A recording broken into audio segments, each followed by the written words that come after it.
Hey, good morning, guys. Back for another daily Bible read. We are reading from May 24th, 2nd Samuel 4 1, what we're starting with.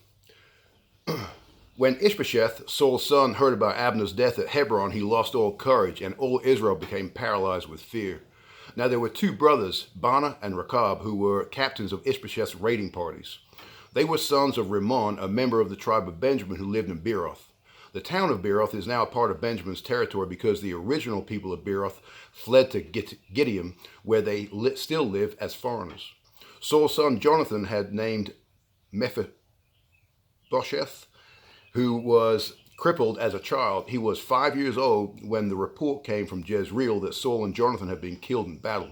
When the child's nurse heard the news, she picked him up and fled. But as she hurried away, she dropped him and he became crippled. One day, Rechab and Baanah, the sons of Rimmon from Beeroth, went to Ishbosheth's house around noon as he was taking a midday rest. The doorkeeper who had been sifting wheat became drowsy and fell asleep. So Rechab and Baanah slipped past her. They went into the house and found Ishbosheth sleeping on his bed. They struck and killed him and cut off his head.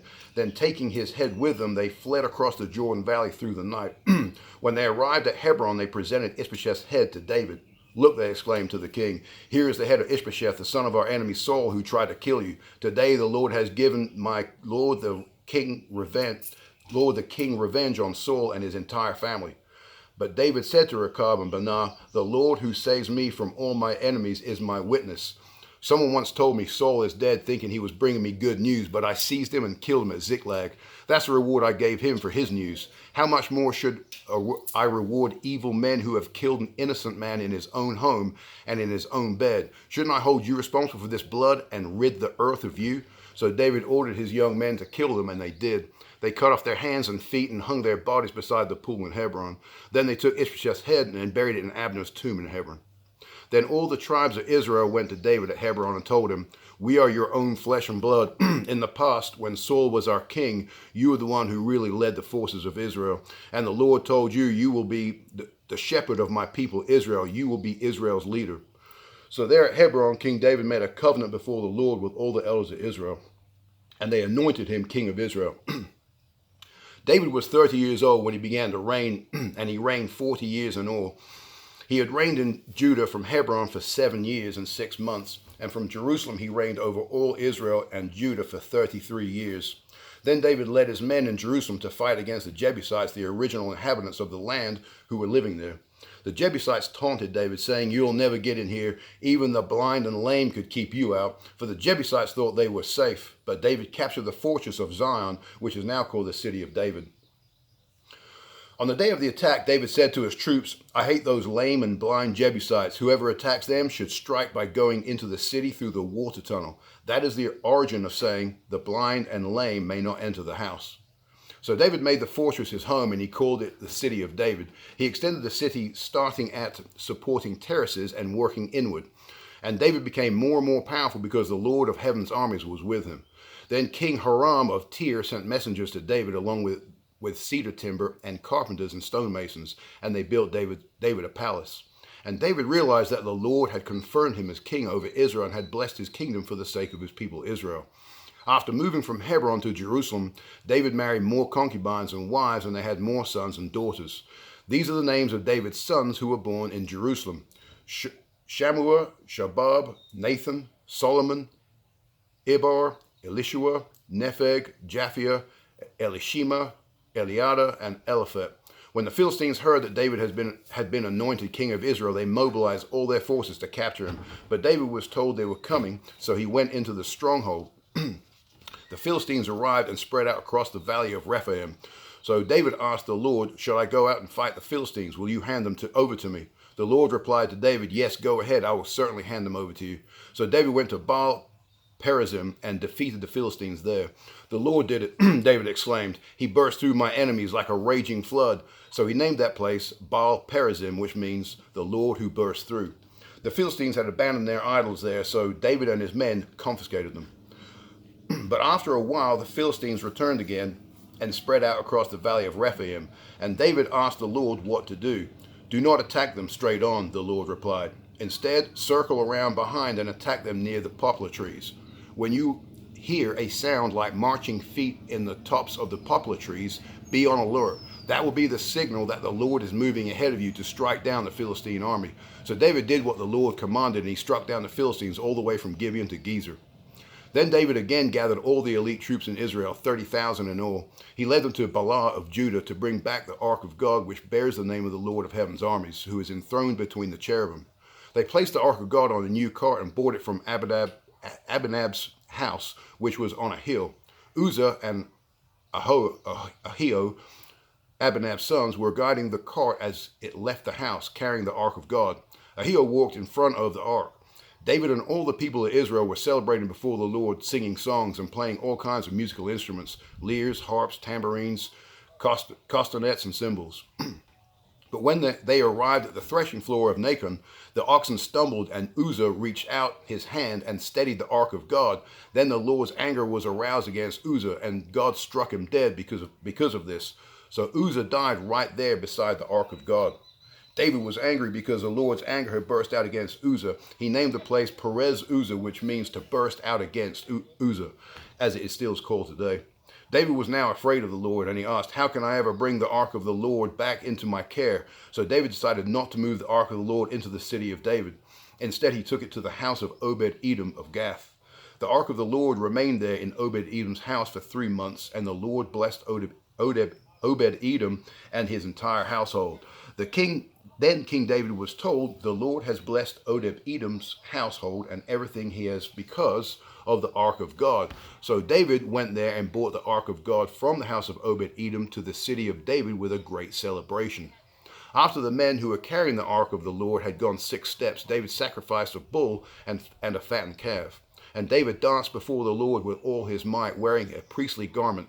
So David and all the people of Israel brought up the ark of the Lord with shouts of joy and the blowing of ram's horns. But as the ark of the Lord entertained the city of David, Michal, the daughter of Saul, looked down from her window.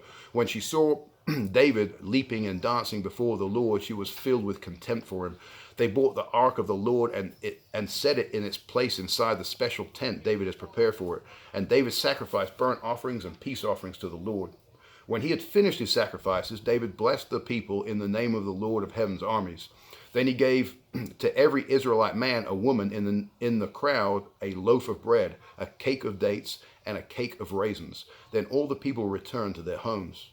When David returned to bless his own family, Michal, the daughter of Saul, came out to meet him. She said in disgust, how distinguished the king of Israel looked today, shamelessly exposing himself to the servant girls like a vulgar person might do. David retorted to Michal, I was dancing before the Lord who chose me above your father and all his family. He appointed me as the leader of Israel, the people of the Lord, so I celebrate before the Lord. Yes, I am willing to look even more foolish than this, even to be humiliated in my own eyes. But those servant girls you mentioned will indeed think I am distinguished. So Michal, the daughter of Saul, remained childless throughout her entire life. All right, guys, going to read from John 13, and we'll start with 31, verse 31. As soon as Judas left the room, Jesus said, the time has come for the Son of Man to enter into his glory, and God will be glorified because of him. And since God receives glory because of the Son, he will soon give glory to the Son. Dear children, I will be with you only a little longer. And as I told the Jewish leaders, you will search for me, but you can't come where I am going. So now I am giving you a new commandment. Love each other just as I have loved you. You should love each other. Your love for one another will prove to the world that you are my disciples. Simon Peter asked, Lord, where are you going? And Jesus replied, you can't go with me now, but you will follow me later. Why can't I come now, Lord? He asked. I am ready to die for you. Jesus answered, die for me. I tell you the truth, Peter. Before the rooster crows tomorrow morning, you will deny 3 times that you even know me. Don't let your hearts be troubled. Trust in God and trust also in me. There is more than enough room in my Father's home. If this were not so, I would have told you that I am going to prepare a place for you. When everything is ready, I will come and get you so that you will always be with me wherever I am. And you know the way to where I am going. No, we don't know, Lord, Thomas said. We have no idea where you are going, so how can we know the way? Jesus told him, I am the way, the truth, and the life. No one can come to the Father except through me. If you had already known me, you would know who my Father is. From now on, you do know him and have seen him. Philip said, Lord, show us the Father, and we will be satisfied. Jesus replied, have I been with you all this time, Philip, and yet you still don't know who I am? Anyone who has seen me has seen the Father. So why are you asking me to show him to you? Don't you believe that I am the Father, and the Father is in me? The words I speak are not my own, but the Father who speaks in me does his work through me. Just believe that I am the Father, and the Father is in me, or at least believe because of the work you have seen me do. I tell you the truth, anyone who believes in me will do the same works I have done, and even greater works, because I am going to be with the Father. You can ask for anything in my name, and I will do it, so that the Son can bring glory to the Father. Yes, ask me for anything in my name, and I will do it. Psalm 119, verses 17 through 32.